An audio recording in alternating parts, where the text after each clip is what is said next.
these 3 days, is to see, and it's sort of obvious, but it's just good to point it out, how everything in the teachings, in this packaging of called the Lama, this gradual path, all these teachings of the Buddha taken, presented in an orderly way, orderly according to the capacity of the disciple, and leading us inexorably, that's what a course does, to the end result. So, grade 1, you've got junior school, high school, university, postgraduate, and you go through any course and you graduate as something. So what are we going to graduate here as? We're going to graduate as a Buddha. That's what this is leading us to.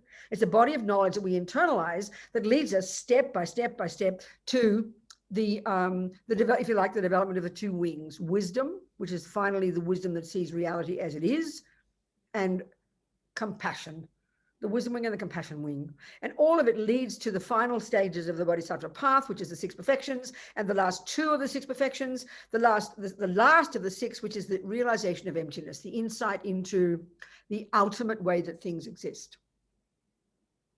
So as we're saying in the talk, in the subject line, how by the king of, but how to cut ego grasping, which is the colloquial term for the root delusion, ignorance, ma-rigpa, this clinging to a mistaken conception of a concrete self, which Buddha says is a complete fantasy made up by our minds. Ego grasping is the colloquial term referring to that ignorance when it clings to that one, and how the logic of dependent arising is the king of logics, as Lama Yeshe puts it, to prove this emptiness. And so I'm looking at each of the stages of the first scope, which we did yesterday, and I'll touch on it briefly again now, the essence of which is the law of karma. And then the second scope, which we'll talk today, how these lead us, prepare our minds, prime our minds naturally. Any body of knowledge is like that. You can't just leap into the most advanced levels of music. You've got to do all your training in the earlier stages. It's really obvious. But we don't often realize that. We just hear all these, we give equal status to all the teachings in this big body of knowledge. That's Buddhism, there's bodhicitta, there's karma, there's emptiness. Where does it all fit? Oh, I don't know. We don't quite get it, So important to get it. So the thing we've been talking about, as I said, the explicit teaching of karma at the very first level of practice, as we discussed last night, is this fundamental law that Buddha says runs the universe. There's no creator. We're not made by anybody. Our mind is not our brain. Our mind does not come from mummy or daddy. It's not the handiwork of a creator. Our mind is beginningless. It's not physical. And it's the product, whatever goes on in our mind. 2 things is we experience each moment the fruits of whatever we put into the mind in the past. And each thing we put into the mind now, including what we do with our body and speech on the basis of what's in our mind, will produce our future. So we literally, like His Holiness says, it's self-creation. It's such a marvelous way to put it. It's so outrageous, but it's absolutely not how we think. We've got this dualistic view that I'm this innocent victim. As I said, this is the function of ego, isn't it? We feel like I've got plonked on this planet by somebody else who's got some plan, but they don't tell me. No wonder we have fear. No wonder we get upset. No wonder we get angry. It's very logical. If we look at anger and attachment, they are the logical result of this absurd idea that we're made by somebody else. Buddha doesn't talk like this. He's very polite. I'm being very blunt. But it's a bizarre idea for Buddha. It's ridiculous. It's this, no wonder we suffer. He said it's a misconception. It's nonsense. And why do we suffer? Attachment and anger and all the other delusions are the result of this misconception that I'm this innocent victim that got plonked on this planet. And then bad things happen, which is not fair because I don't deserve them. And good things happen. I don't care if I deserve them, but just give me more, please. And they're good luck and bad luck. That's how we think. That's the way we see life. We might think we think it this way. So the Buddha's view is completely different. And my point here is the explicit teaching of karma is if you don't want suffering in the future, well, honey child, just like your doctor when she says if you don't want cancer and diabetes, you better start eating the right foods right now and stop eating the wrong foods. No one's, you're not going to feel like she's being beating you up and blaming you. I'm so guilty. Wow. It's a revelation. You'll be so happy with your doctor telling you these strict things not to do. Why? Because she's found from her experience that will cause you future suffering. That's Buddha. He's not a creator. He's not a punisher. He's not a rewarder, but that's how we think. So when we hear something like, like the discussion we had yesterday about sexual misconduct, not saying that Paolo was saying all those things. No, not saying that. But we have this view, we hear it as you know, don't do this. And if you do this, you're going to get punished. That's how we hear morality. Nobody, I mean, Buddha's not talking like that. We hear it that way. We hear it as so heavy. We've put into the, we've created that heavy dualistic view, which is why we can't hear the teachings properly. You know, you won't, if your doctor shows you the lungs of somebody who smoked cigarettes for 60 years and then says to you, sweetheart, you don't want these lungs, do you? So you'd better stop smoking. You will be joyful. You'll feel like you've won the lottery. But if we hear about, let's say, the lower realms, Buddha tells us all about the hell realms, and then says, you know, if you don't want to do this, you better stop killing and stealing and lying. We have a complete mental breakdown. If Buddha were here, we'd sue him for abuse because we hear it as punishment. We hear that. We've got that view in our minds, which is so heavy, and that's a function of ego. So that my point here is, if we can start to understand karma more, what we will find is that as we learn to abide by the laws of karma, taking on board, choosing this view, we are the boss here. We choose this view. We decide we want that doctor and we like this doctor's methods. We are the boss here. I cannot stress this enough. You know, we do not feel like we're the boss, but this is the fundamental point about karma. That's why His Holiness calls it self-creation. That when we realize we are the boss and we think about the lower realms, we think about future suffering, we look at the world right now and see the suffering, we should be going, oh my God, I can't bear the thought of all that. Quick, please, Buddha, give me the medicine. But what we hear is blame, not fair, it's not my fault, I'm guilty, it's someone else's fault. That's the philosophical view of ego grasping. So abiding by the laws of karma, owning it, what it causes is an incredible sense of accountability, a sense of being grown up. It loosens attachment and anger and self-pity and fear, and you become a brave, grown-up, accountable person, which means a happy person. But it's not evident to us straight away, I tell you. So what I'm getting at here is this is the very first level of loosening the grip of ego grasping, loosening the grip of the self-pity me, as Lama Zopa calls it, you know. So that's where we hear, especially sexual misconduct, and especially sexual, no, forget sexual misconduct, whatever, but sexual attachment. You know, this is the point we were beginning to make yesterday, because we see everything as punitive and blame. Then when we hear the Buddha say, don't do that, we feel guilty. We feel like he's punishing and beating us up, you know, that's how we think. So, but because let's say, for example, with food, it's just my sort of analysis of it, you know, because we've got so much attachment to food. Let's say food. You know, it's one of the five senses. I mean, the putting into this mouth here is huge for us, massive. Food looms large in the minds of most people. It's attachment that most of us have got. And one of the signs of attachment is you think of it. We're going to get into the second one now. Actually, we're going to get into the second one. We're kind of gradually moving into the second scope, high school, which is about where we get to the root of the problem, which is the mind, the delusions that drive this ridiculous behavior that causes future suffering. So we're moving into that one now. So when we start to look into our mind, let's say about attachment, okay, let's look at the point of the second scope now. The point of the first scope, this point I'm making here, how it leads us to realize emptiness, is that the explicit teaching about karma at the first level is simply just you behave yourself. You don't kill, you don't steal, you don't lie. Why not, Buddha? Because, sweetie pie, you don't want future suffering. That is the point at that point of karma. That's the main point there. And we need to get that one. But as we grow, is what I'm suggesting, as we practice, we start to realize the benefit to oneself psychologically of using karma as our reason, as our basis for living life. It loosens the grip of this fear, the self-pity, lessens attachment, lessens anger. That's my point. And that's loosening the grip of this primordial misconception of an inherent me. That's my point. Now let's get to the second scope. How does thinking about the delusions in the mind, the root of the problem, how does this lead us to realizing emptiness? This is really crucial to understand. This is huge, you know? And this is what my point about I'm getting to from the stuff we discussed yesterday. Okay, so the Buddha, his expertise is the mind. I promise you, his expertise is the mind. We might not think such words. We think Buddha's this holy dude who's sitting there looking mindful all day. Look at the statue, you know, we have these cliche views. I mean, then we call it spiritual. So I mean, we think spiritual, and we don't think that's got anything to do with what's called the mind. That's called psychology, isn't it? Well, Buddha's your best psychologist you'll ever find, I promise. And he's a cognitive therapist. He's a genius cognitive therapist. In fact, these Indians before him, these genius Indians before him, the tradition he came out of, it's only now that we are discovering the brilliance, the incredible brilliance of these amazing minds before the Buddha. As His Holiness the Dalai Lama said, it was these amazing Indians more than 3,000 years ago who were the ones who began the investigation into the nature of self. I mean, we arrogant little sort of Central European, Christian, Judaic tradition people, we go back to the Greeks. It's about the best we know. Who's heard of India? Who knows what the Chinese think? We're just a bunch of weird wacko people, we know nothing. We're so arrogant.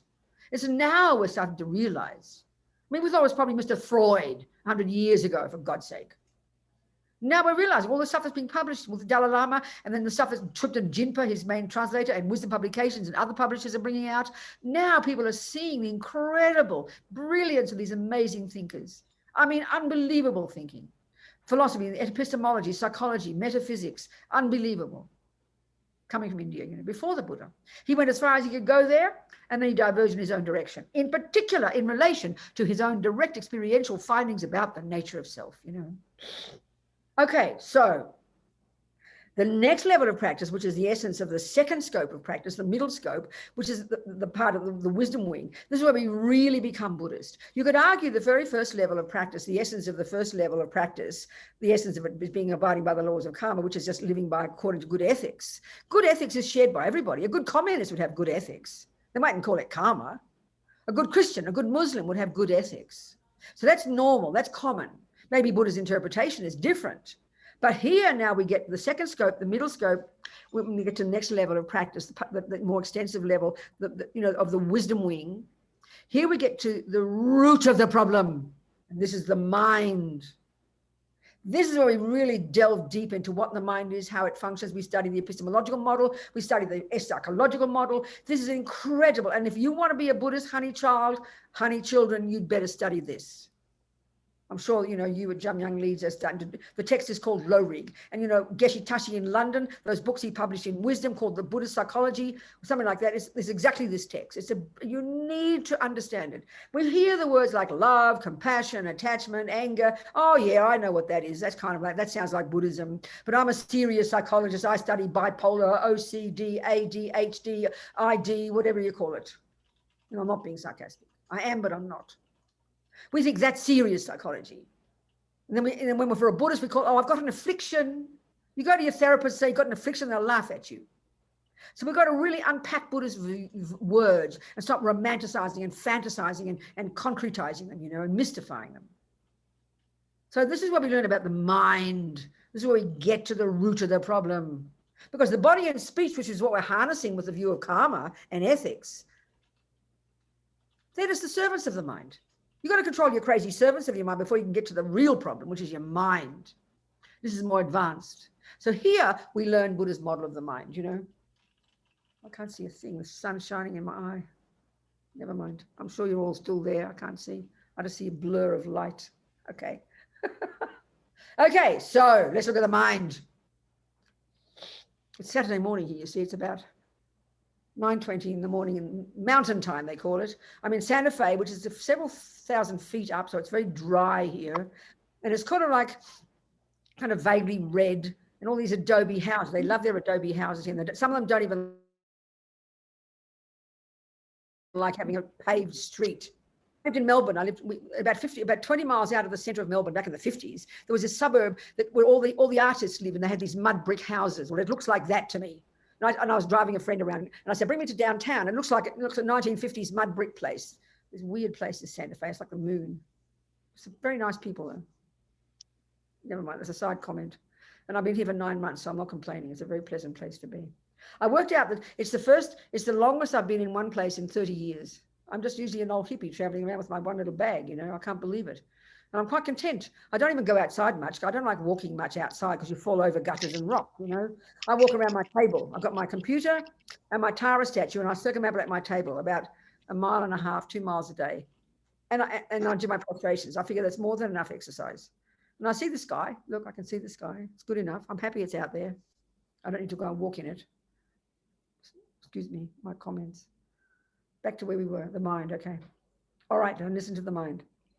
Okay, so we've got sensory consciousness and we have mental consciousness. This is a major division. This is something already that's so profound and gives us such insight when we understand it, you know.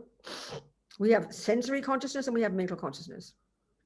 Now, as Lama Yeshe says, we make the body the boss. So we are absolutely overwhelmed by our sensory experiences. As far as we're concerned, they are everything. We know we have thoughts and feelings underneath somewhere there. We hardly pay attention to them. But the front of our experiences, is it not? It's our senses. The millisecond, you know, something's too hot or too cold or too loud or too this or not quite the right taste, not quite right. We're overwhelmed by it. And all our happiness and suffering is mainly starting with our sensory experiences. And we don't analyze, we don't distinguish between the sensory and the mental. And if we can even get this clear, it's a revelation for us in understanding the way Buddha describes and how we can begin to then unpack and unravel our minds and know what the hell is going on inside our minds, you know.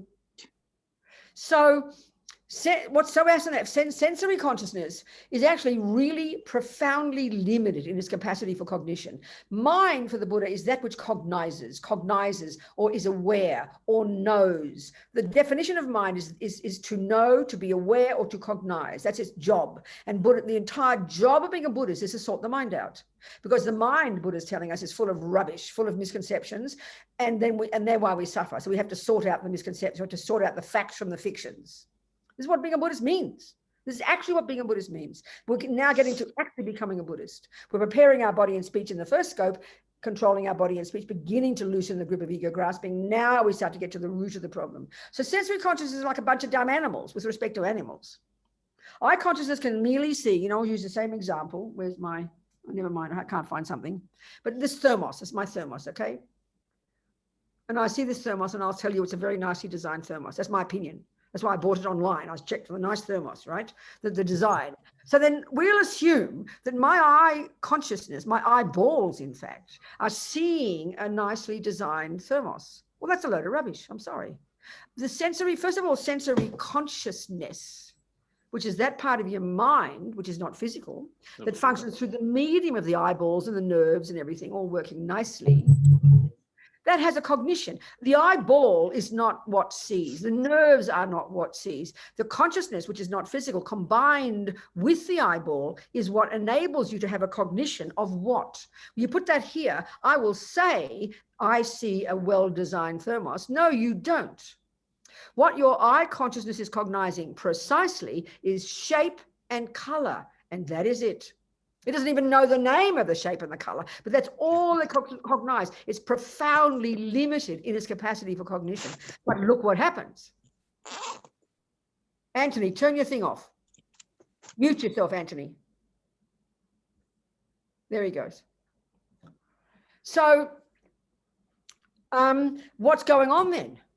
So you have to ask the question, if my eye consciousness is what is cognizing me as shape and color, you have to ask the question, what part of my mind is cognizing a well-designed thermos? Well, guess what, honeys? That's called your mental consciousness. And that's where the workshop is, as Lama Zopa says. That's where all the thoughts and feelings and emotions and psychosis and love and bliss and joy and hate and dramas are. That's where the workshop is. That's what we have to become familiar with. So already this is a revelation. So what's happening, and this is not a joke, it is a joke, but it's not, it's accurate.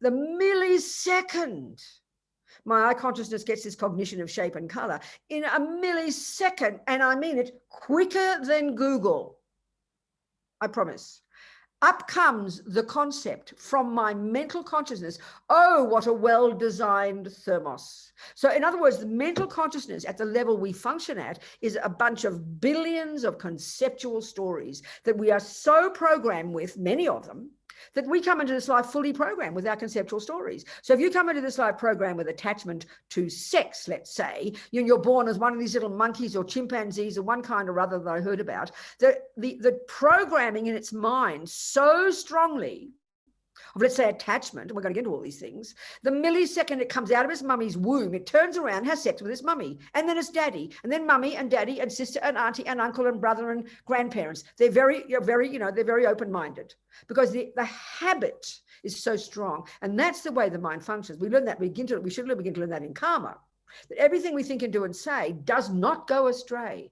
Everything we think and do and say stays in our mind as a memory and programs us. This is a technical thing. This is how we create the universe, Buddha says. So, you know, we come into this life programmed. We do not get them from our mother and father. This is the part we've got to learn about in karma. We might be like our mother and father. We both might like eating chocolate cake. You both might be good at music. You're not good. You know, my mummy was a classical musician and people all said, oh, Robina's good at music because her mummy gave her the genes. She gave me genes, yep, but genes do not contain the consciousness. So I was good at music because I'd done it before, and my mummy was good at music because she had done it before. She came into this life program with her being good at music. I came into this life program with being good at music, and I conveniently, and out of great good fortune, and I created the cause, to be born to a mummy who could help nourish my music. We bring our own stuff with us. This is the point about karma. So here we're discussing just the habits of past karma. Now we're talking about the mind that does the job of creating those habits.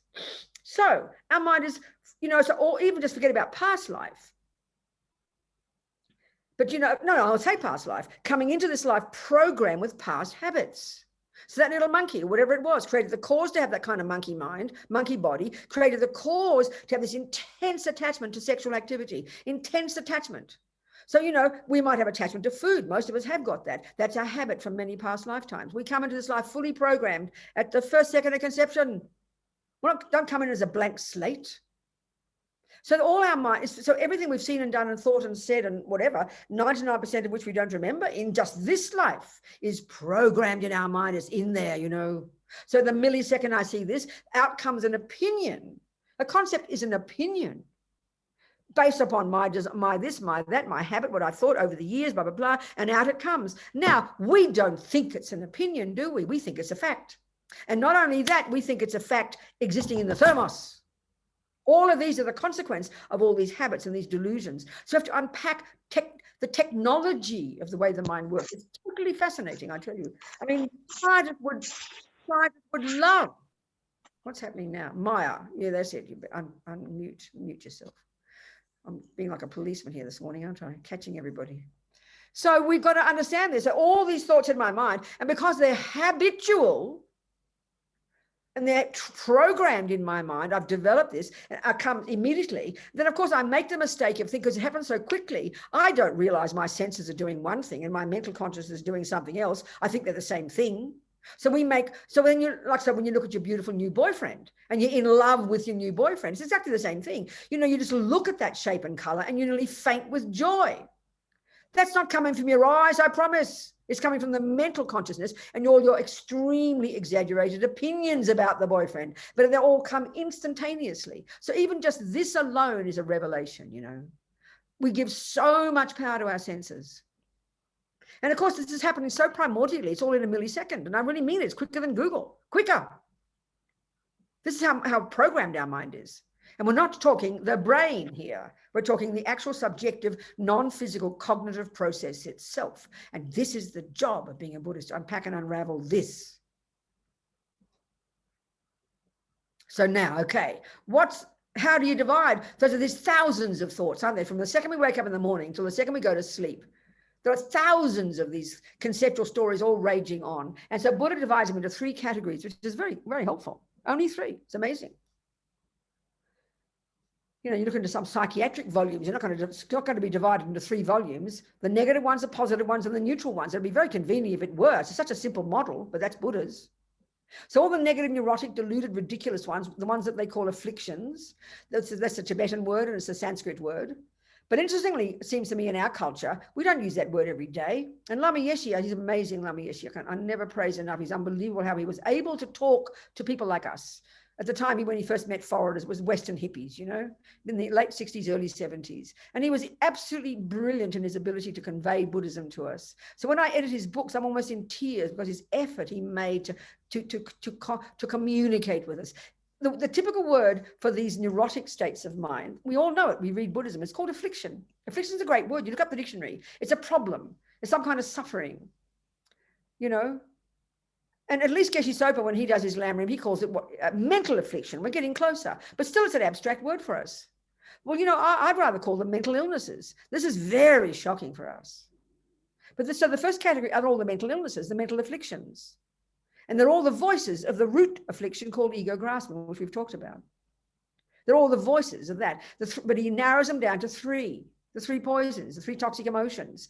Ignorance is the root one. Then that gives rise, the misconception of a self gives, a wrong self gives rise to attachment to get what that self wants, which then gives rise to aversion, the panic attack of aversion when attachment doesn't get what it wants. It sounds so cute. It sounds so simplistic, but it is profound when we can understand this, you know.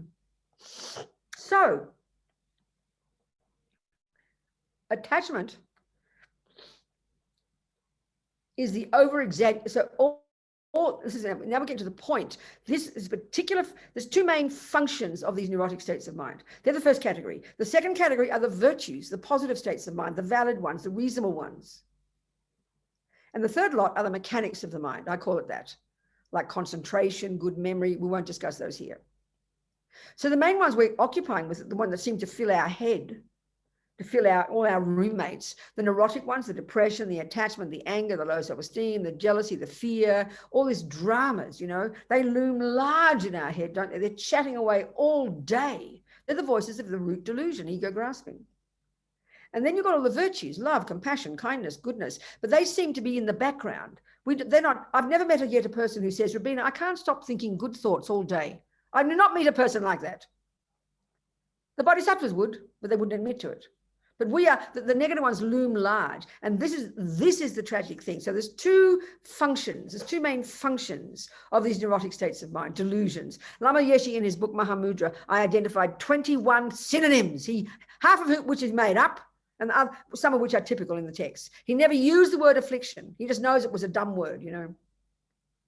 It's very fascinating. The word delusion. So there are two main functions of all these unhappy states of mind. One is they are disturbing. Check that, you can prove in half a second. Check the last time you were angry, jealous, anxious, worried, depressed. You were definitely disturbed. Clearly they are disturbing emotions, are they not? It's so obvious. And we live in these.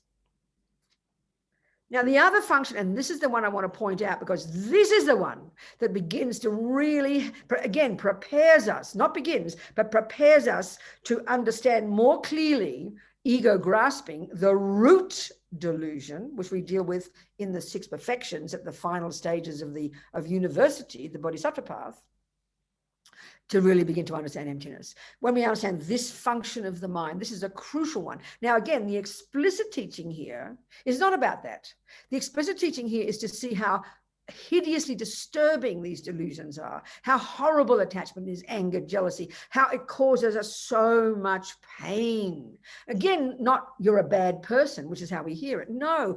The doctor's trying to get you to see that you've been living with this pain all your life from eating sugar and you never realized. So you've got to become familiar with that pain and be completely sick of it so you can give up the causes of it. That's what the Buddha is telling us. But our minds are imbued with these delusions. I'm trying to make us feel depressed. They are there constantly. They're like the voices behind everything. Even our goodness, which is there, which is our saving grace. They're polluted and dragged down by the attachment and the aversion and the fears and the dramas, you know. So because we don't know anything else, it's hard to point it out. So the main characteristic, the explicit teaching in the second scope of practice, is to become disgusted by attachment and anger and jealousy, meaning not in a punitive religious way, like you're a naughty girl, which is again how we hear it. No, by the suffering it's causing you. This is what we just really miss. We hear it as bad, guilty, I'm a bad person, naughty, I'm attached, I'm angry. We hear it as so heavy. We hear it wrongly. Buddha's not telling us that way wrongly. He's not saying it that way. We hear it that way. Now, the implicit teaching, like I'm talking here, is this other one. The other function of these unhappy emotions is that they are delusional. This is, interestingly, in other languages, like in Spanish, I think, affliction they use a bit, but they don't say the word delusion. It's very arcane. But in English, delusion's a great word. If someone says, "Your God, she's so delusional," you'll be really offended because you know that they're accusing you of living in La La Land. We understand that, but this is what Buddha's telling us. It's so clear.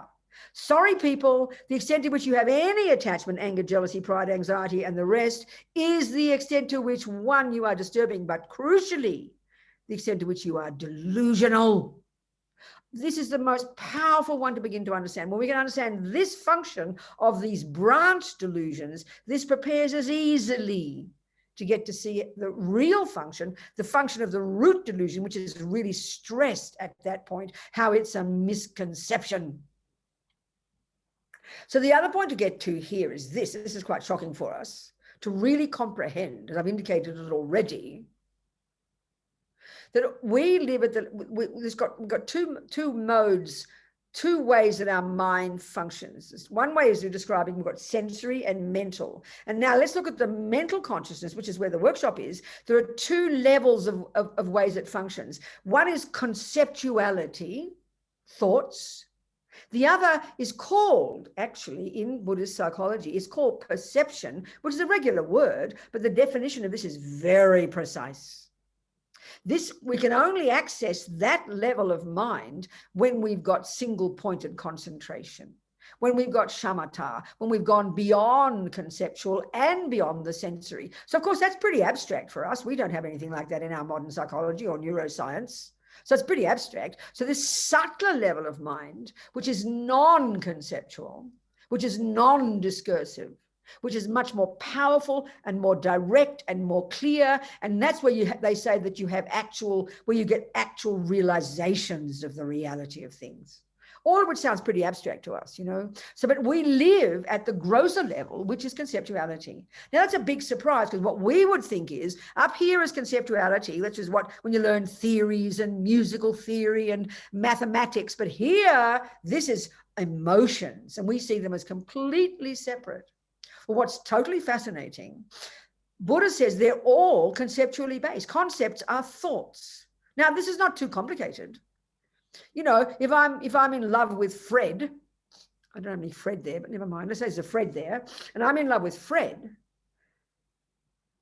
The states of mind that are involved, the main one is called attachment, which is under the neurotic heading.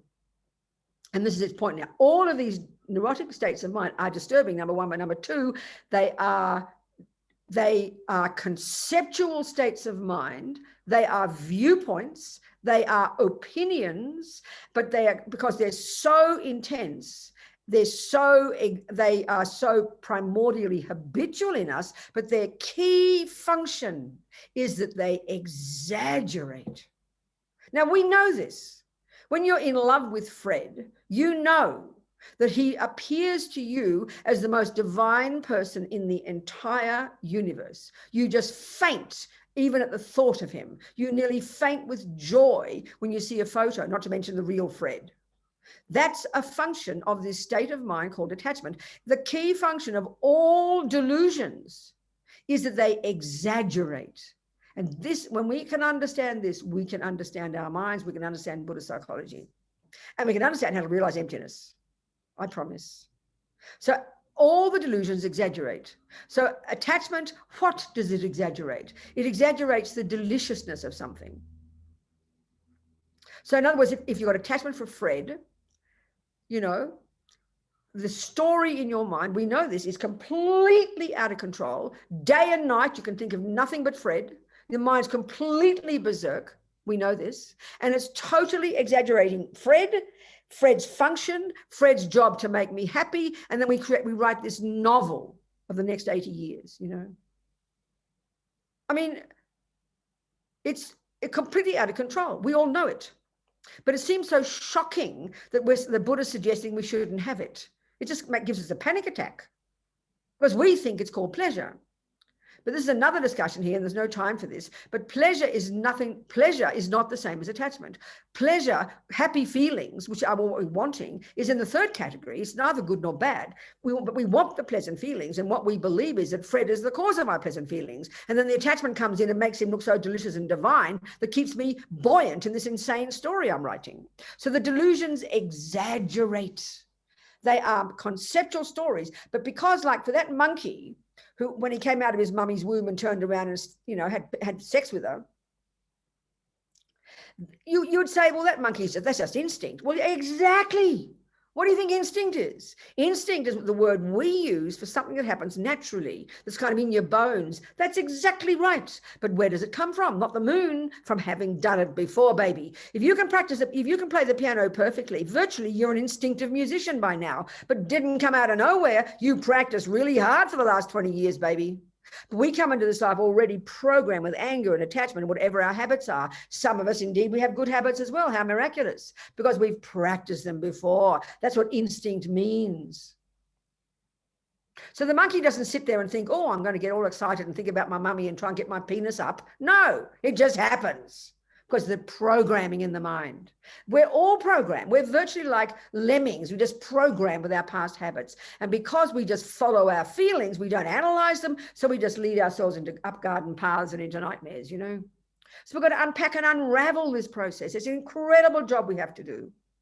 But the key point I'm making here is when we start to realize these disturbing emotions, their function is to grossly exaggerate certain characteristics of the object. Each of them has its own job, really precisely. So depression is internalized anger, okay?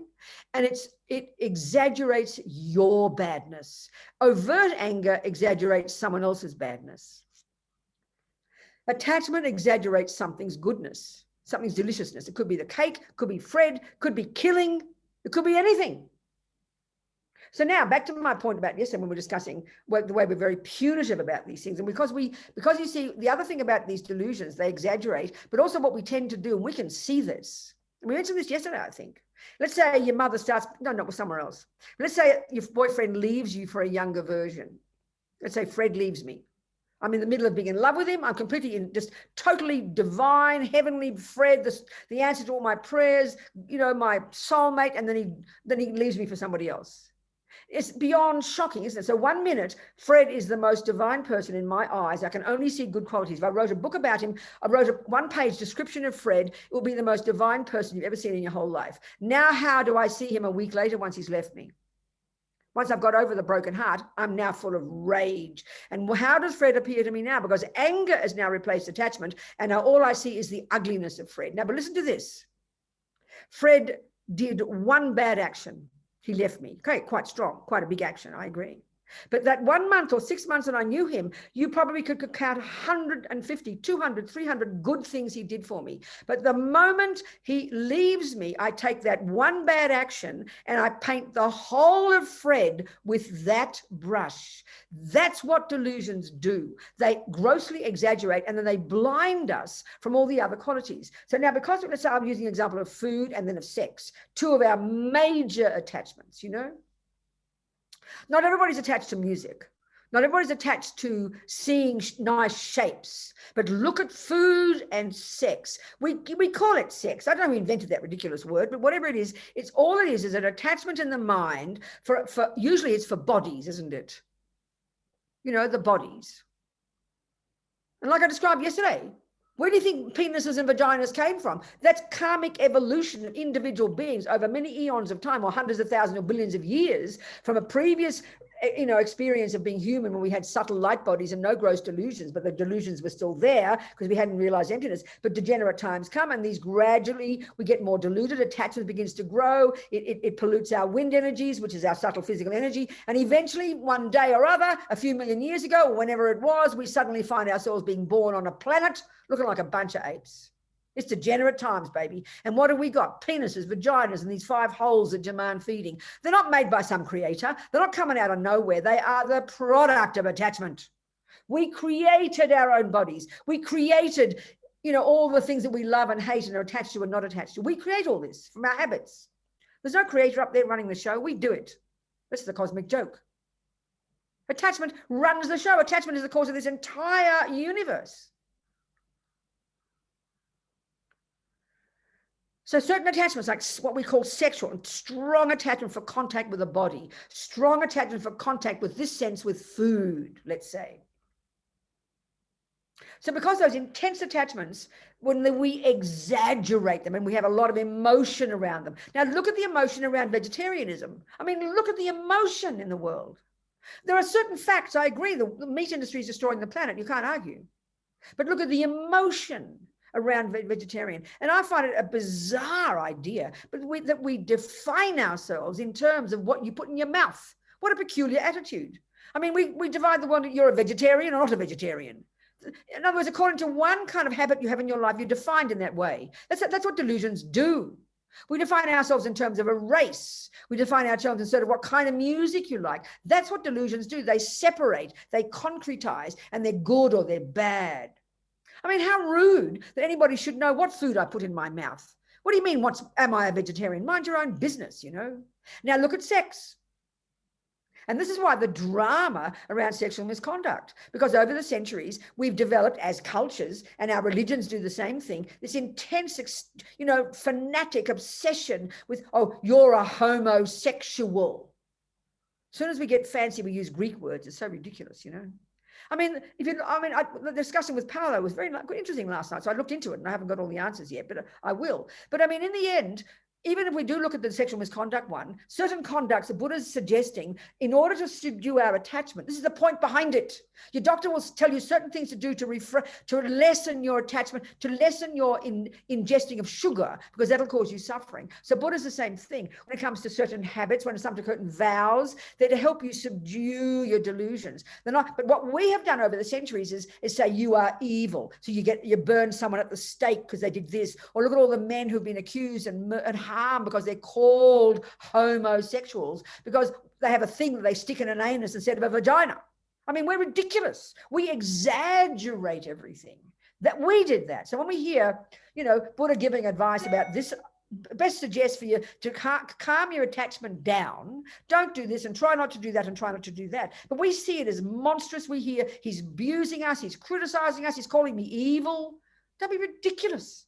I mean, I know hundreds of people who are homosexuals among Buddhists. No one complains. We're not perfect. Buddha says do not, but because we exaggerate is what I'm getting at. We exaggerate. And now I'm completely dark. Now I can see you, but not me now. That's okay. So it's very fascinating. Delusions do this. And over the years, we build up these stories, homosexual, heterosexual, black, white. Look at the way we label and divide. This is delusions. The job of our delusions does this because we exaggerate certain qualities and then we set them in stone and then we say that is who you are. This is the nightmare of what delusions do. I mean, no wonder we're all out of our brains with suffering. And we do it with ourselves. I did one bad thing and I want to kill myself. I mean, it's completely insane. But this is the function of delusions. They exaggerate. And then they concretize. So, and how rude of people to dare to ask where you put your penis. Mind your own business. I mean, excuse me being so blunt, but get my point. But this is what we do, you know? So there's no talk in Buddhism about homosexuals. I don't think it's such a term. When Buddha was talking back then, he was talking to a bunch of lay people, a lady and a gentleman with a family, you know? Calm your attachment down, dear. You know, whatever he said. And then later on, there are commentaries. That was what I was looking into as a result of Paolo's question. But it's such a drama for us. Anyway, this is all about delusions. It's how they function. They exaggerate, they distort. I mean, we really are living in La La Land. This is what Buddha's telling us. And so learning at this level of practice to start to see the disturbing character of attachment, anger, jealousy, that's amazing. So you calm your mind down. But then we begin to see this deeper level, the way that they're delusional, they're conceptual stories that we're very familiar with, and they exaggerate. So we have to unpack and unravel this crazy mind of ours, get to distinguish facts from fictions. And this is what brings happiness. This is what brings bliss, joy, contentment, fulfillment. Are we communicating, people?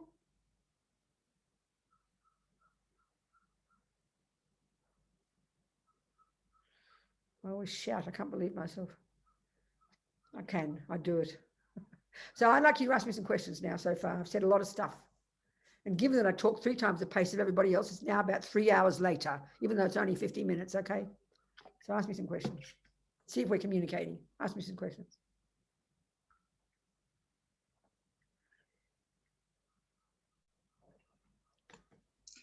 Hi, Robina. Catherine. Oh, sweetheart. Hello, how are you, Catherine? So happy to see you, darling. That's happy to see you. Pardon? You're doing well? Yeah. I just had the sunshine on me for a few minutes. Yeah, there you go. Not quite as much in Manchester, I'm afraid, as you know. Go on, talk to me. I kind of know the answer to this, but I just thought it's the thing of, you know, the two things that you're talking about, you know, the sexual, not misconduct, you know, the fact that the monkey immediately wants to start, you know, doing the business. Yes. And eating. Yes. And of course, really, those two things, if human beings didn't do those two things, I mean, obviously, some of us prefer, you know, just to eat and not bother with the sex bit of it. But generally, if those two things, yes, I mean, I get it's to do with the exaggeration, but what's the question? Well, I'm talking about we need both those things to happen for survival. Okay, right, but Buddha's on it. Honey child, Buddha is not, his goal is not to help us to survive. His goal is to get the hell out of samsara and give up attachment and anger and become a liberated arhat and become a Buddha and benefit sentient beings. Yeah, I kind of knew the answer, but I just thought I'd bring it up. So the point is, Pretty Pie, as you're on the Bodhisattva path, Catherine, the very first level of practice, which is junior school and high school, this is a Theravadan level, we're discussing this here yesterday and today. We've got to see the garbage that we do, see the misconceptions, see the stuffing, see the pain that we're causing, and want to give them up. We've got to do that. And then we've got to realize emptiness. And then once we're out of all the rubbish, I mean, we do emptiness later, and then you add the Bodhisattva path to it. You're out of the rubbish, honey, but then you'll keep coming back as a Bodhisattva, but it's water off duck's back, and you'll get bliss from your sex, and you'll get bliss from your food, but there won't be any attachment. You'll be doing it for the sake of others, and you can get the best of both worlds. So look forward to that. Okay. Understand? Yeah. Okay, thank you. Okay. See, can I just ask you very quickly, is Geshe Sharab there in Santa Fe? He is. Yes, he is. He's here, yeah. Yeah, okay, let's give him my love, please. Thank you. I will do that. Definitely. Okay, thank you. Oh, darling. What else, people? Questions? Any old question?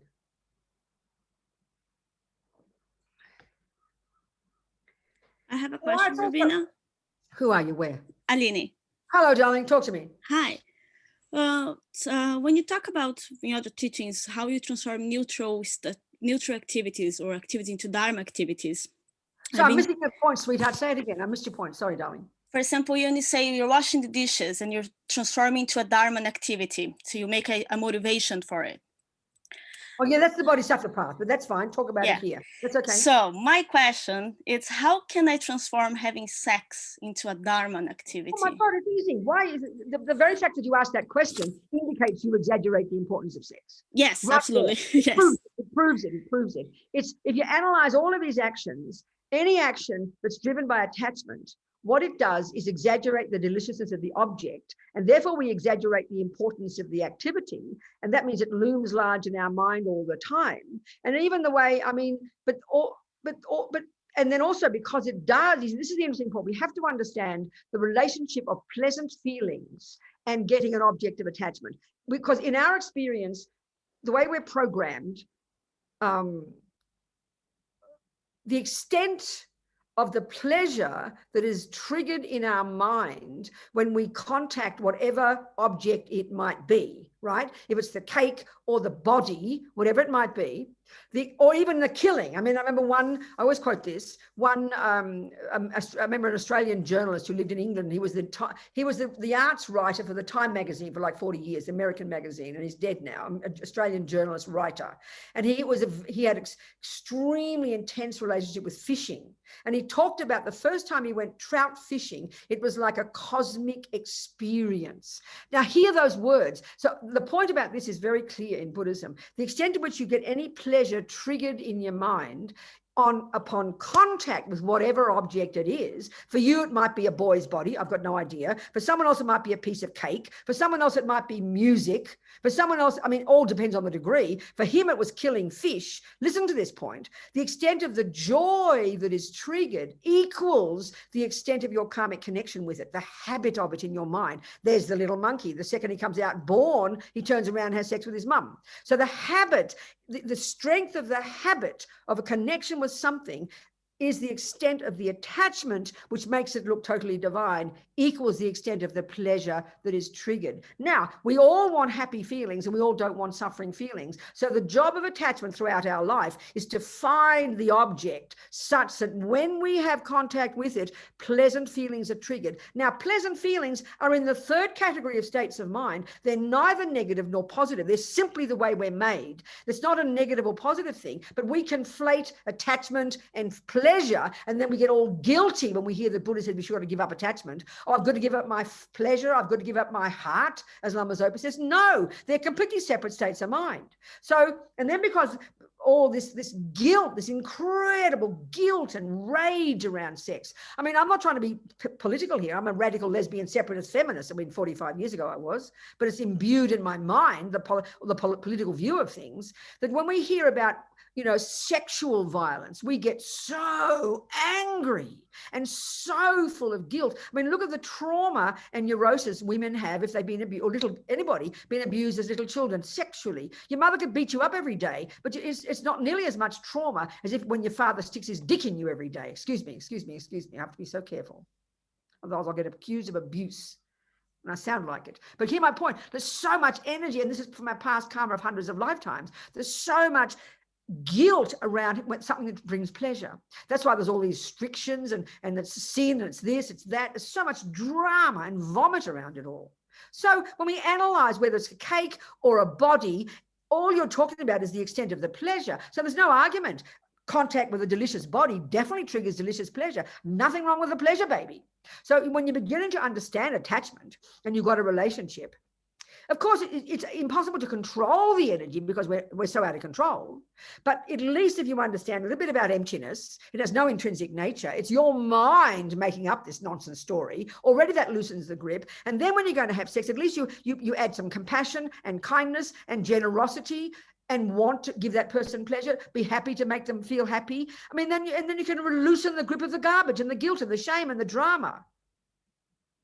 Do you see? It's logical. Anything can be transformed, sweetheart. Maybe don't go around killing too many people, okay? That one you stop. But if there's a mutual relationship and you're in a relationship and you're kind and loving and compassionate to each other, then you add your compassion and loving and kindness. I mean, this is always sounds so shocking in relationships, but the reason we do anything that gives us pleasure is because we feel like it. So the moment if you're tired and you can't be bothered having sex and your partner feels like it, oh, I'm tired, darling, that's seen as a valid reason. Well, if you want to be generous and kind, you can't have sex with them. Just because you're bored, just because you don't feel like it, is no logical reason not to have sex. In the same way that a person invites you out for dinner, you've already eaten your dinner out of compassion for the other person, accept their meal. So there's a way of an attitude towards it that's to do with kindness, love, compassion, but you've got to add ethics to it and discipline, and don't be berserk and don't be out of control and don't have wild drunken sex because you're just abusing yourself and others. That's why ethics doesn't contradict having pleasure. Are you with me, darling? Yes. That makes sense. Thank you. Good. Got to analyze all this stuff, you know. Go on, people. What else?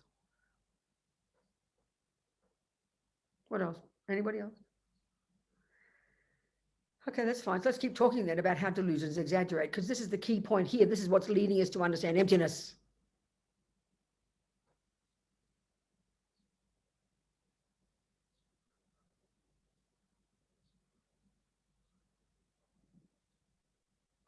So, you know, the root delusion, which we'll talk about tomorrow, the root delusion is known as ignorance, literally ignorance. It's got a very specific function, and it's the deepest lie, the deepest exaggerator. It not only, so for example, attachment to my black, well-designed thermos, the attachment in the eyes see shape and color. My intelligence remembers it's called thermos and blah, blah, blah. I can put the story together, but attachment kicks in immediately and makes that thermos appear back to me through the lenses of my attachment, which means it looks delicious. And then so attachment is a liar insofar as it's an attitude, a viewpoint that I have made up that I dump on the thermos. Now that's the main voice. Attachment is the main voice of the root delusion. So this root delusion, what does it exaggerate? That exaggerates the very ontological status of delicious thermos, as if it's in the thermos itself. And all these delusions work hand in hand, you know. So the root delusion exaggerates the very status of the thing that you're observing, whether it's a delicious cake, ugly boyfriend. So the anger exaggerates the ugliness of the boyfriend. The ignorance informing the anger, underpinning it, exaggerates the very status of the ugly boyfriend, as if ugly boyfriendness is in the veins of the boyfriend, flowing there along with his blood. It looks out there, appearing back to me as if I'm this innocent victim. There's this ugly boyfriend. Of course I have to be angry. There's that divine, delicious chocolate cake. Of course I have to be happy. That's how the ignorance functions, and they all work together.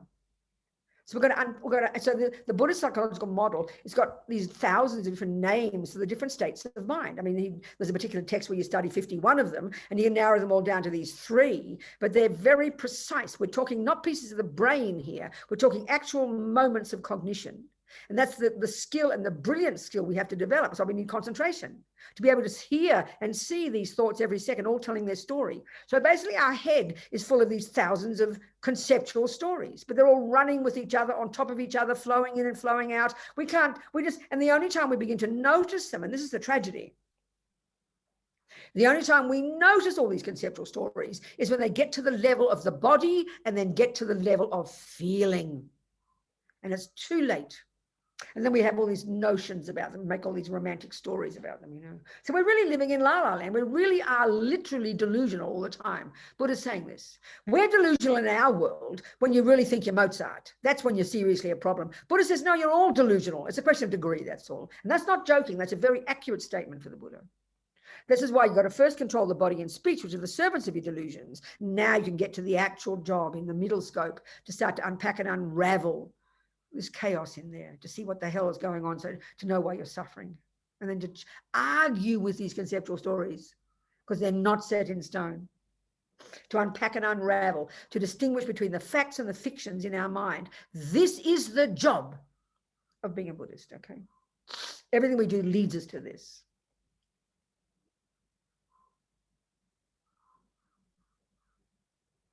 Ling Rinpoche, young Ling Rinpoche, I think he came to Leeds, didn't he, Lynn? Yes, he did. I've noticed, people tell me that I hadn't heard this before, but he often says it. And I heard it in London, I heard it in India when he taught. And he says, because, you know, Buddha talks, we always hear about Buddha talking about 84,000 distinct different mental problems. And he said 21,000 are rooted in ignorance, the first of the 3 delusions, the root delusions. 21,000 are rooted in attachment, the second of the 3 root delusions.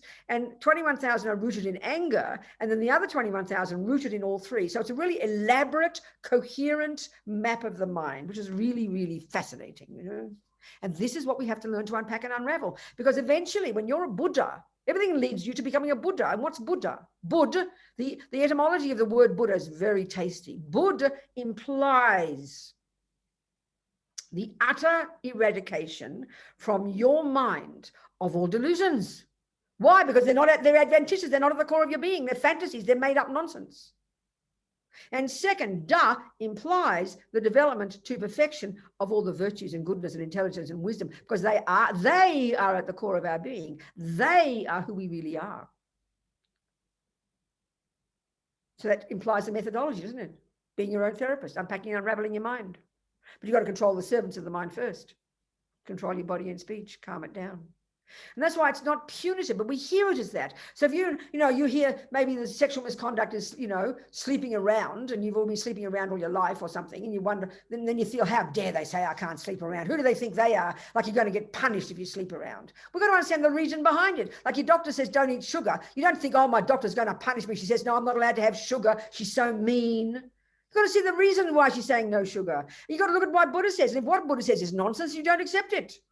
For God's sake, he's not a punisher. He's not a rewarder. He's trying to give his experience of how we can calm down attachment, because attachment is our main problem. We don't think it is. That's his analysis. Attachment runs the show.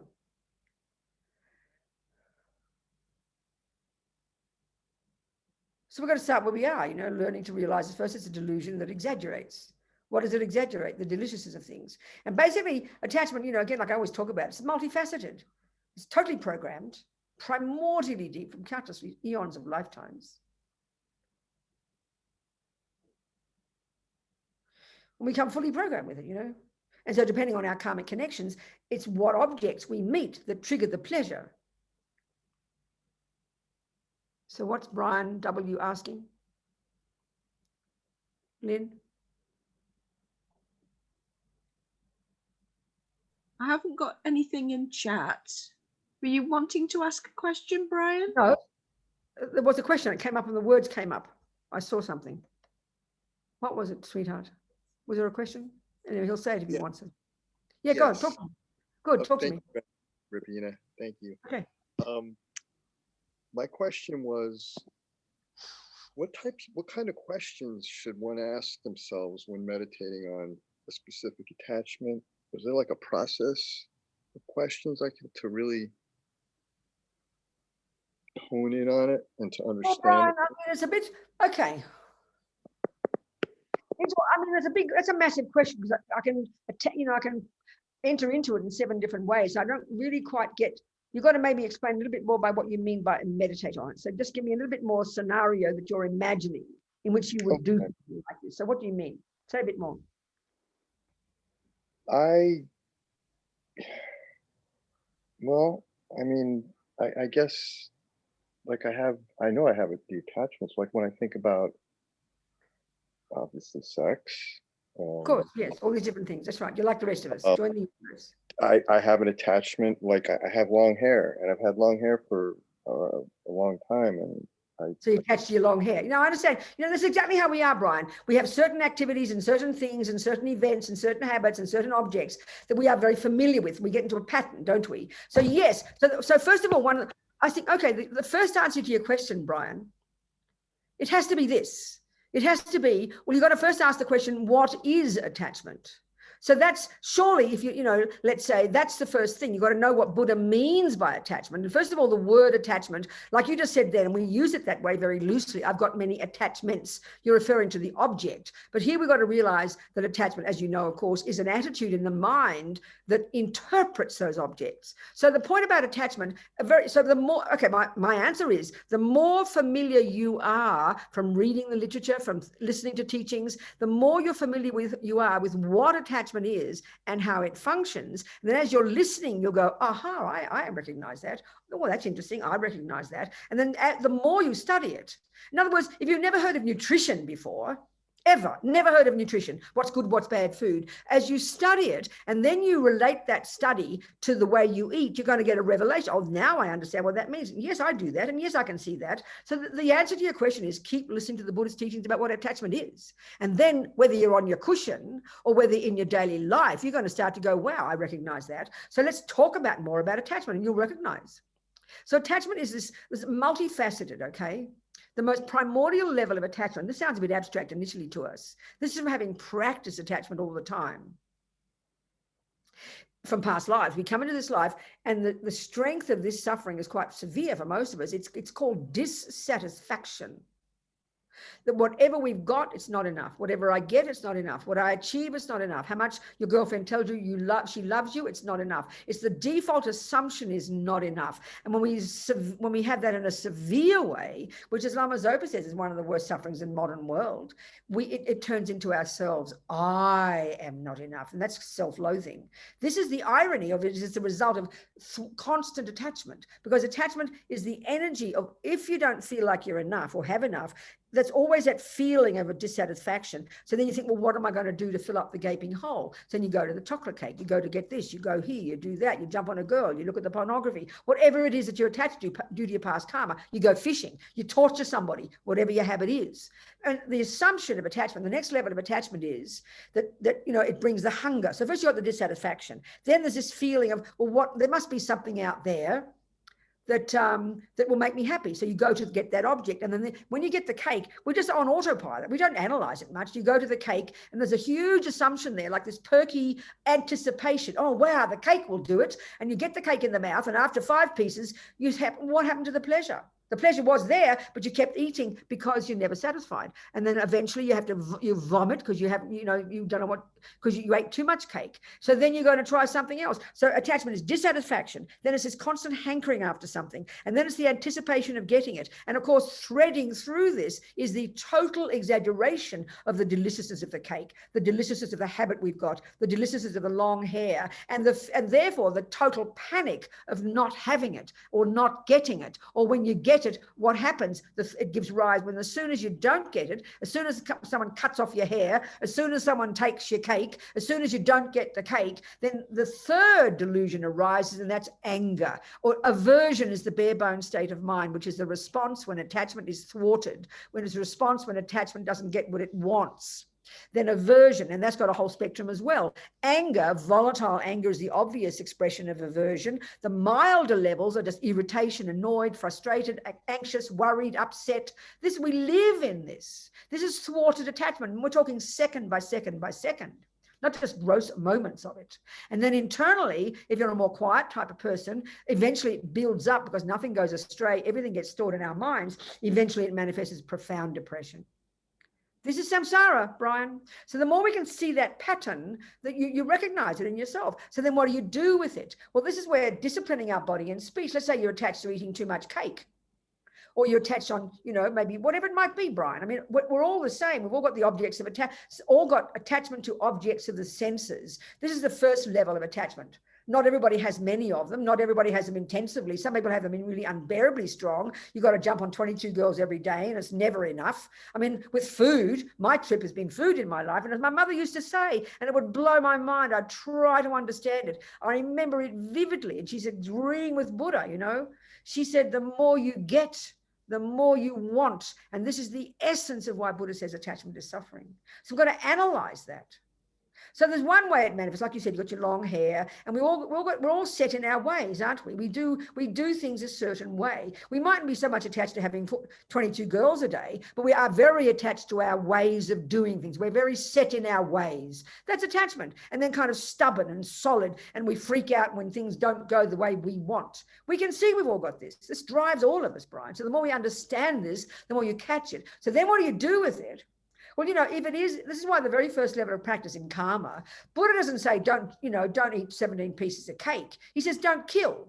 He doesn't say, don't do, all these actions harm us, but the heaviest ones are also ones that harm others. So at least we control our body and speech and refrain from actions that harm others. They're the heaviest ones. But then we can extrapolate from that any actions we do driven by attachment or anger are going to harm me. So for our own sake, that's why we have to learn discipline. So if a person's into, like a person I know does 5 hours of video games every day, he's not harming anybody else. But what's he doing to his own mind? Making himself completely berserk, never stopping. You think about it all the time. You get distracted. You can't do your job properly. You can't pay attention to other people. It makes you completely self-centered. This is the point about attachment. Buddha's telling us that it's breaking our hearts. It's causing us such suffering. But on the face of it, it looks to us that following attachment is bringing happiness. So we've got to analyze it and unpack it and start to see it. So then we start the discipline of giving it up. It's very painful. Just like we all know, if you're a junkie for alcohol, we know that nobody in their right mind would expect you to give up attachment for alcohol while you continue to drink alcohol. That's demented. So we all know we've got to give up the object sometimes. So maybe you've got to stop the 5 hours of video games. Otherwise, you've got to do cold turkey maybe. You got to stop the alcohol because it's so severe. Then the real work starts of giving up the neurotic states of mind, the fear of losing it, the constantly thinking about it, the panic of not having it. This is the work every day, Brian. I'm sure we're communicating, right? Absolutely. Thank you so much. Keep moving, darling. Just keep moving, keep looking, keep listening. It's like learning. It's like you're studying nutrition and you can learn it more. We're talking mental nutrition here, and it's Buddha's approach, So keep thinking about it, and then you'll start to go, yeah, I recognize that. And slowly, slowly, honey, slowly, slowly. I just wanted to say that one of the things that I have renounced is I'm a big pot smoker. That's right. I knew you were. Of course you were. I was too. And I'm 53 now, or 51. Okay. And I just, since I've been into Buddhism, and it's been a very short period of time, yeah, I renounced it. I had some time, and then I went back to it, and now I just renounced it again. Yeah. And I don't want to go back to it ever again. Oh, so you're learning. So this is it, Brian. This is a process. You're learning. We learn about these things. We learn about, we learn about. The other, I just want really quick with my hair, with the hair. I've noticed a lot that I get this feeling that I want to shave it, but don't be extreme. Well, it'll grow again, so don't worry. But I mean, don't get too emotional about it. Just let it be there until you have to shut up. And when the time comes, maybe it'll just be cut off or whatever happened. Don't worry about it. And that's what happens. Like it's going to do something for me, though. That's what's weird. I feel like it's going to. Say it again. I feel like it's going to do something for me. Well, it might. Maybe you got some karma to be a monk. Who knows? Maybe you're leading towards being a monk. You never know. But don't get too carried away. Keep it quiet. Okay. Relax, go easy going. But it's like any attachment, isn't it? I know when I was a little girl and I used to suck my thumb till I was about 12, I think. And the agony I would go every day in bed, agonizing. Will I suck my thumb? Won't I? I mustn't suck my thumb. I will suck. I mean, it's like a nightmare. So that's what happens when we get too obsessed with the thing. Sometimes just tell yourself to shut up and relax, and then it'll kind of find its own level. Anyway, keep moving, babe. You're doing well. Thank you so much. Namaste. Good, Brian. All right, darling. What else, people? 10, 17. What time did we start? 9, 10. Oh, okay, we're fine. Okay, good. Keep questions. Any more questions, people? Yes, Susie. Yes, sweetheart. Unmute, babe. I just want to say to Brian, I have exactly the same thing with my hair. I want to shave it all the time. There you go. I know I'll look ridiculous, but I'm just obsessed with it. Okay. I know I had hair down to my bum. So then when I became a nun, I shaved it off. It was, I've been shaving it for now a long time. So anyway. Robina, yes. I have another question. Yes. When somebody becomes the object of somebody's extreme aversion after attachment. Yes. The dealing, or maybe if you see it's happening with me, but more importantly with my nephew's ex-partner.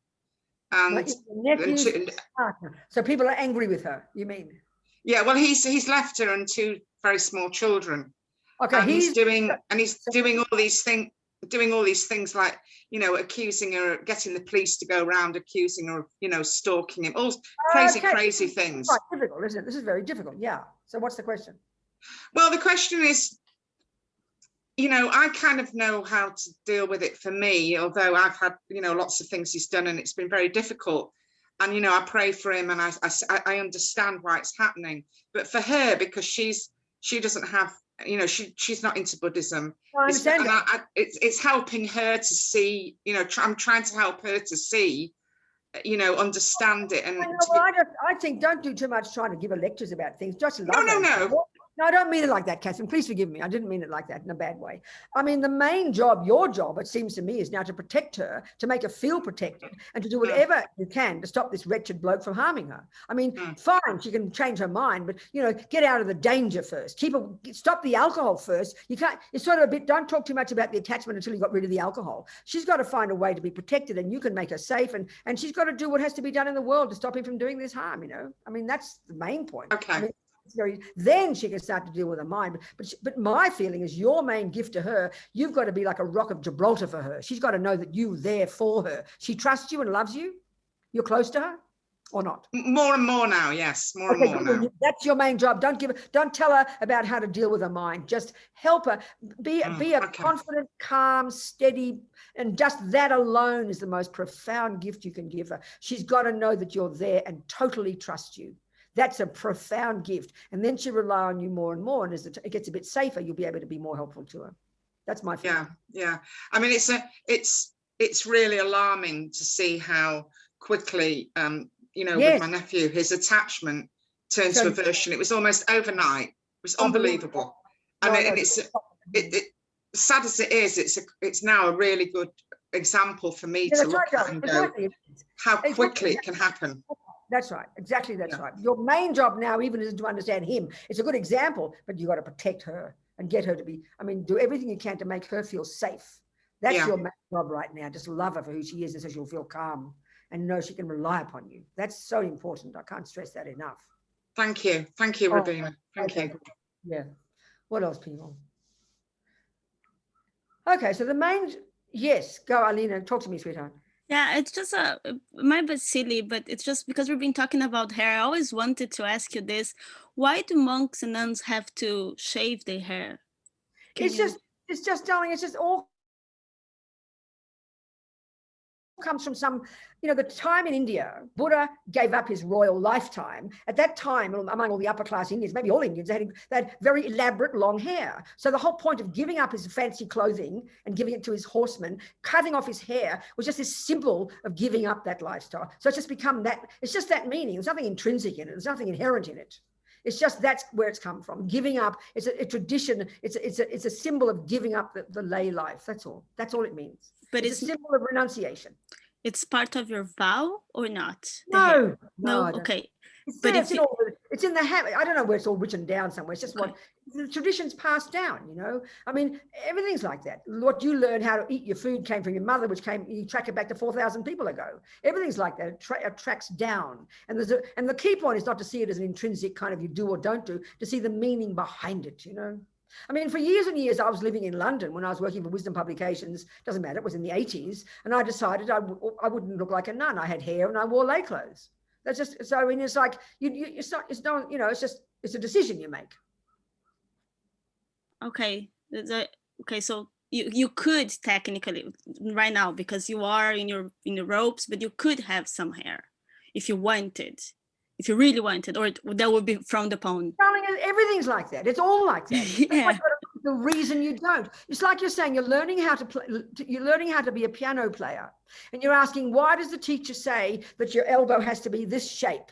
You're asking that question. Well, are you allowed to put your elbow down? Oh, you mean you could put your elbow down? Well, of course you can do. You're the boss.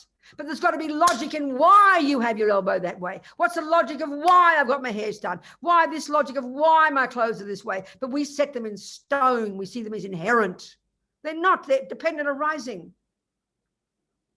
you understand? Yes. So I keep wondering how I would look if I ever become a nun, because I think it's a possibility how I would. And if you're thinking about, worried about how I know. Nun. I'm trying, Robina. I'm trying. One step at a time, baby. Yes, I'm getting there. You and Susie and Brian will come one day with your bald heads. Yes. So the bald head is just an external thing. I know you know this, baby, but just it's the mind, the wish. Okay, one step at a time. So what you got to do is think. If whatever's most beneficial, may I do it? If it's beneficial for me to become a nun, may I become a nun? And then leave it there. Don't chew it like a dog with a bone. And if it is the right thing and the karmic seed is there, that aspiration every day will nourish it. And then one day you'll go, there it is. And it'll just be the most natural thing to do. Do you understand? Good, darling. Okay.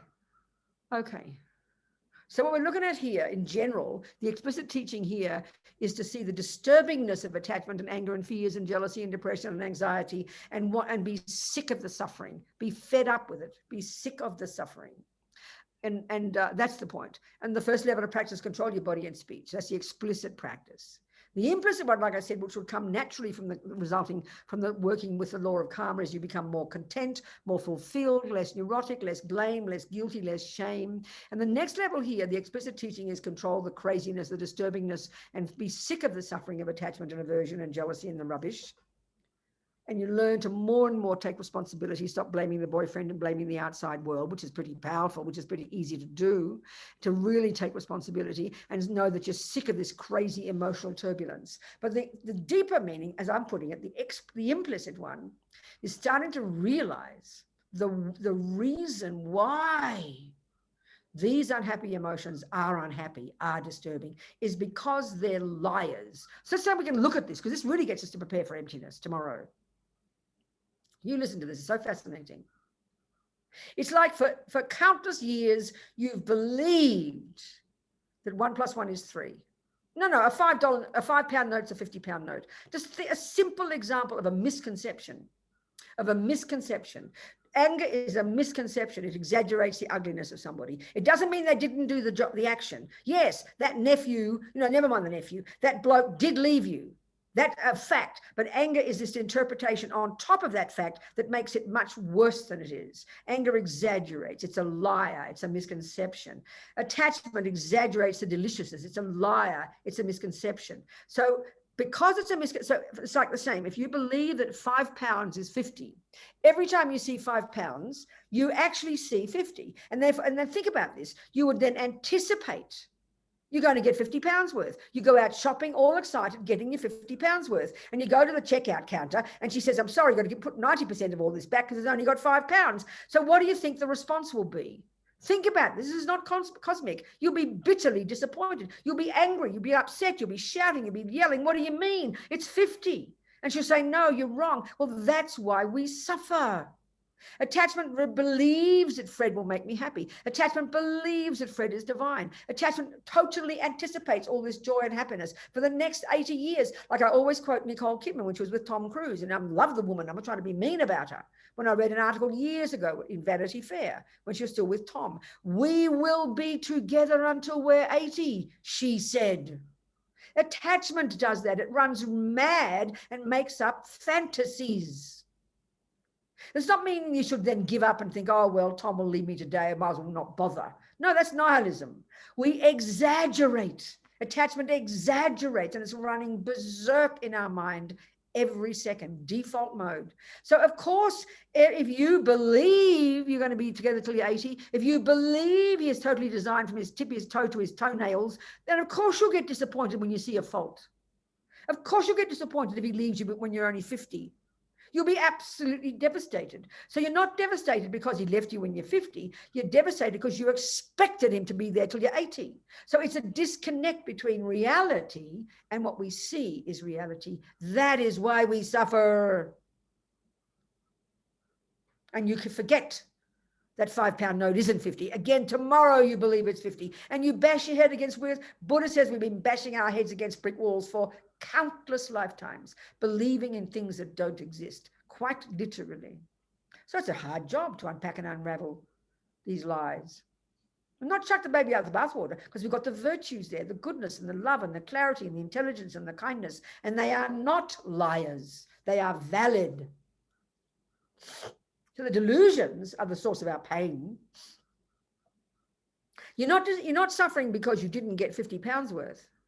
You're suffering because you thought you should have got £50 worth. You're not suffering because your boyfriend left you. You're suffering because you thought he shouldn't leave you. That's the point. It's your attitude, your viewpoint that's a mistake. But we're so addicted to these viewpoints, we don't realize we even have a viewpoint. We just believe the person. So you're going to sue the cash register lady because she didn't give you £50 worth. You refuse to see that you made a mistake. That's why we all go mad. To add this to karma, you've got the nuts and bolts of a Buddhist practice.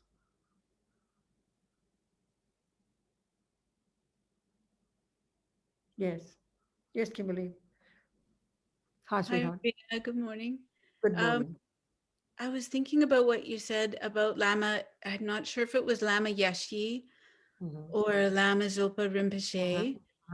But you said that perhaps one or both gentlemen thought that a state of attachment was akin to being in a septic tank. Oh yeah, that's Lama Zopa.